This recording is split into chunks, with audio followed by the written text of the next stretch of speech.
हरियाणा के मुख्यमंत्री नायब सिंह सैनी ने अंतर्राष्ट्रीय युवा दिवस पर युवाओं को शुभकामनाएं दी। उन्होंने कहा कि युवा केवल भविष्य नहीं बल्कि वर्तमान की सबसे बड़ी ताकत है।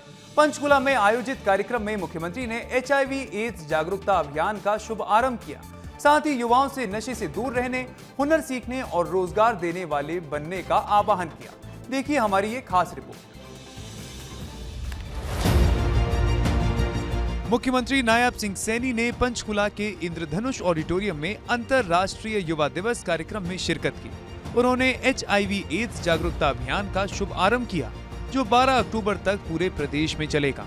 मुख्यमंत्री ने कहा कि HIV के खिलाफ लड़ाई सही जानकारी, जागरूकता और संवेदनशीलता के जरिए ही जीती जा सकती है। बीमारी से लड़ना है, बीमार व्यक्ति से नहीं। इस दौरान कुरुक्षेत्र और कैथल जिलों को भी सम्मानित किया गया। युवा साथियों, सपनों की उड़ान के लिए पंख चाहिए, लेकिन उन पंखों को में ताकत के लिए साथियों स्वस्थ है ठीक चाहिए, और प्रतिभा को अवसर चाहिए, लेकिन अवसर का लाभ उठाने के लिए साथियों शरीर हमारा स्वस्थ बना रहे, इसकी आवश्यकता है। साथियों, इसीलिए हमारी युवा शक्ति जितनी ऊर्जावान होगी साथियों, उतना ही शरीर का स्वस्थ रहना भी जरूरी है। यह हमारी सबसे बड़ी साथियों जिम्मेवारी है। एक स्वस्थ युवा ही साथियों सशक्त हरियाणा की सबसे बड़ी मजबूत ये नींव है साथियों, और इसी नींव को और मजबूत करने के लिए साथियों आज हम इस मंच पर एक महत्वपूर्ण स्वच्छता अभियान का शुभारंभ भी कर रहे हैं। मुख्यमंत्री ने युवाओं से स्वस्थ रहने और नशे से दूर रहने की अपील की। उन्होंने कहा कि AI, रोबोटिक्स, ड्रोन और डिजिटल तकनीक जैसे क्षेत्रों में तेजी से बदलाव हो रहा है। हरियाणा के युवाओं को इस बदलाव में आगे रहना है। प्रदेश की ITI संस्थाओं को करीब 3000 करोड़ रुपए की लागत से आधुनिक बनाया जा रहा है। सरकार का लक्ष्य युवाओं को उद्योगों की जरूरत के मुताबिक कौशल और रोजगार के अवसर देना है। एक स्वस्थ शरीर और एक अनुशासित चरित्र हमारी नींव है, लेकिन इस नींव का भविष्य भवन साथियों खड़ा होता है।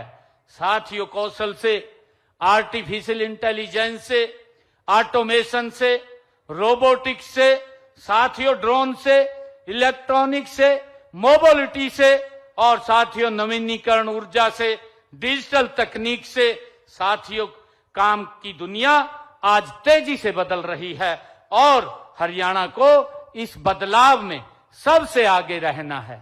युवा साथियों, हमारा प्रयास है कि गांव का युवा भी शहर के युवा जितना ही आधुनिक और कौशल सीख सके।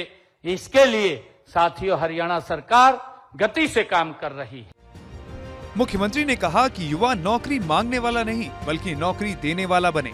पिछले 11.5 सालों में बिना खर्चा, बिना पर्ची 2 लाख से ज्यादा युवाओं को सरकारी नौकरियां दी गई हैं। वहीं प्रदेश में 14 लाख से ज्यादा MSME काम कर रहे हैं। नई नीति के तहत अगले 5 वर्षों में 55,000 करोड़ रुपए से ज्यादा निवेश और 5 लाख से अधिक रोजगार का लक्ष्य रखा गया है। मुख्यमंत्री ने युवाओं से अपने विचारों को स्टार्टअप और उद्यम में बदलने का आह्वान किया। साथियों, आप जानते हैं कि हरियाणा सरकार निरंतर युवाओं को गति से आगे बढ़ाने का काम कर रही है, और इसी कड़ी में हमने हरियाणा प्रदेश के अंदर बिना खर्ची, बिना पर्ची के पिछले 11.5 वर्षों में लगभग हरियाणा सरकार में 2 लाख से अधिक युवाओं को साथियों उनको हरियाणा सरकार में नौकरी देने का काम वो किया है, और हरियाणा कौशल रोजगार निगम के माध्यम से साथियों कार्यरत हमारे युवाओं को उनके भविष्य को कानूनी रूप से सुरक्षित करने का भी साथियों काम किया गया है। और मैं आप लोगों को बताना चाहता हूं कि हमने जो हमारा युवा डंकी रूट से साथियों उनको बचाने का भी काम हमारा सरकार निरंतर कर रही है। हमारा युवा एक गलत रास्ते अख्तियार करके डंकी रूट के माध्यम से साथियों बाहर जाता था, अपने आप को भी जोखिम में डालना, परिवार को भी जोखिम में डालता था, परंतु साथियों हमने इसके लिए एक कानून बनाया ताकि कोई एजेंट साथियों डंकी रूट से युवाओं को बाहर ना भेज सके। और उसके साथ साथ मुझे खुशी है हमने साथियों हरियाणा विदेश सहयोग विभाग वो बनाने का निर्णय किया। हरियाणा सरकार का फोकस युवाओं को शिक्षा, कौशल, रोजगार, उद्यम और खेल के बेहतर अवसर देने पर है। मुख्यमंत्री ने उम्मीद जताई कि युवा शक्ति ही विकसित हरियाणा और विकसित भारत की मजबूत नींव बनेगी।